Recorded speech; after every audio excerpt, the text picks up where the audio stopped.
আগে মা বাবার সঙ্গে খার্চি মেলা যাওয়ার পথে কাশীপুর এলাকায় অটো দুর্ঘটনায় গুরুতর আহত হয় 11 মাসের শিশুকন্যা বিপাশা সাহা। দুর্ঘটনায় আহত হয় তার বাবা বাপন সাহাও। জিবি হাসপাতালের আইসিইউতে গত দুদিন ধরে চিকিৎসাধীন ছিল বিপাশা।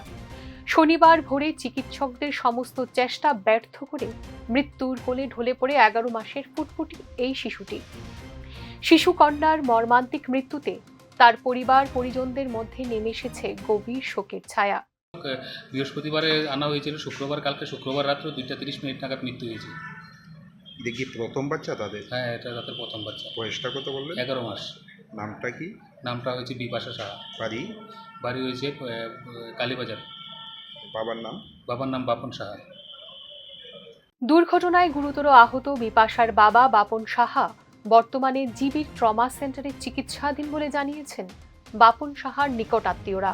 বাবা মার প্রথম সন্তান ছিল বিপাশা। 11 মাসের শিশুকন্যার মর্মান্তিক মৃত্যুতে তার জন্মস্থান কালীবাজার এলাকাতেও গভীর শোকাবহ পরিবেশের সৃষ্টি হয়েছে। Bureau report, news now.